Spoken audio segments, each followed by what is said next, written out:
നിങ്ങൾ ഞാൻ പറഞ്ഞത് കേൾക്കുന്നു. നിങ്ങൾ പറയാൻ എന്റെ ഇടക്ക് പറഞ്ഞാൽ ശരിയാവും. ഇനി ആ അമ്മയ്ക്ക് വിളിക്കൂട്ടോ. അല്ല, ഞാനിങ്ങനെ ക്യാപ്സ്യൂളുകൾ തിരയുന്നത് കണ്ടില്ലേ മെഴുകാൻ വേണ്ടി. അതിന്റെ ഇടയ്ക്ക് നിങ്ങൾ ഇങ്ങനെ ഉത്തരം മുട്ടിച്ചാൽ എങ്ങനെയാ? നിങ്ങൾ ചോദിക്കുന്ന ചോദ്യങ്ങൾക്ക് മറുപടി പറയാനല്ല ഞാൻ ഇവിടെ ഇരിക്കുന്നത്, മനസ്സിലായില്ലേ? ഞാൻ പറയുന്നത് കേൾക്കാനാ നിങ്ങളെ വിളിച്ചു വരുത്തിയിരിക്കുന്നത്. പറയുന്നു അങ്ങോട്ട് കേട്ടാ മതി, ഇങ്ങോട്ടൊന്നും പറയണ്ട. ഇയാളെന്ന് റേഡിയോ ഒന്നും അങ്ങോട്ട് പറയാൻ പറ്റത്തില്ല, പറയുന്നല്ല ഇങ്ങോട്ട് കേട്ടോളാം. പിന്നെ നിങ്ങൾ ഞാൻ പറഞ്ഞത് കേൾക്കുന്നു. നിങ്ങൾ അപ്പൊ വിടമാട്ടെ.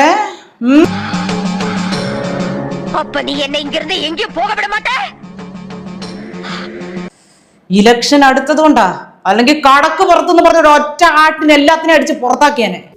കടക്കു പുറത്ത് അധികാരത്തിന്റെ ലാത്തി കാണിച്ച് എന്നെ ഭീഷണിപ്പെടുത്താമെന്ന് വിചാരിക്കണ്ട.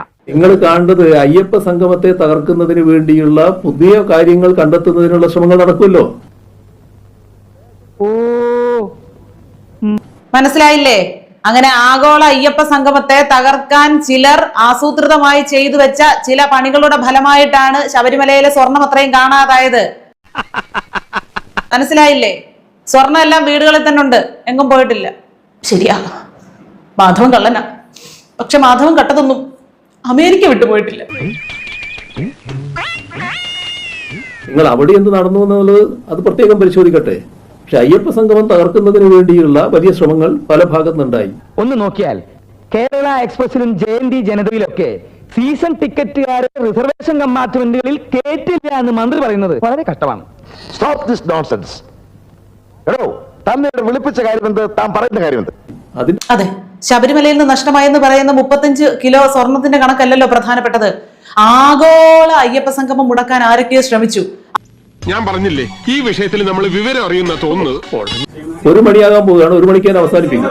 കൃത്യം 12:30 മണിക്ക് സഹായിക്കുന്നുണ്ടതാ. ഏറ്റവും 1 മിനിറ്റ് തെറ്റി അദ്ദേഹത്തിന് ഗ്യാസ് ട്രബിൾ ഉള്ളത്. അതുകൊണ്ടാ. ആയിക്കോട്ടെ, സമയം ഉണ്ടാവും. ഞാൻ പറയുന്നത് കേൾക്കുക. ഒറ്റ ചോദ്യത്തിന് സമയം ഉണ്ടാവും. ഒരാളും കൂടെ ചോദിക്കാവുള്ളൂ, അല്ലെങ്കിൽ മൈക്ക് ഓഫ് ആക്കുന്നതിന് പകരം മൈക്ക് തല്ലി പൊട്ടിക്കും. പറഞ്ഞേക്കാം. ചോദിക്കാം എന്റെ അമ്മൂമ്മയുടെ ചോദ്യം. അതിന്റെ അകത്ത് തീരുമാനങ്ങളും ഉണ്ടാകും.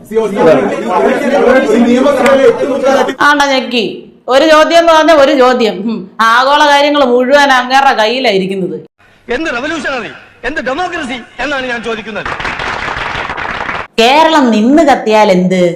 തിന്നുക, ഉറങ്ങുക, എണീക്കുക, കക്കുക, മുക്കുക, വീണ്ടും തിന്നുക, കിടക്കുക, നക്കുക, മുക്കുക, ഇതൊക്കെ വാളെടുക്കണം, വലവിരിക്കണം, വേണ്ടിടത്ത് വേണ്ട പോലെ മുടക്കണം, വേഷം കെട്ടണം, നാണം മാറ്റണം, വേണ്ടി വന്നാൽ വായ പൊത്തി ഇലയെടുക്കണം.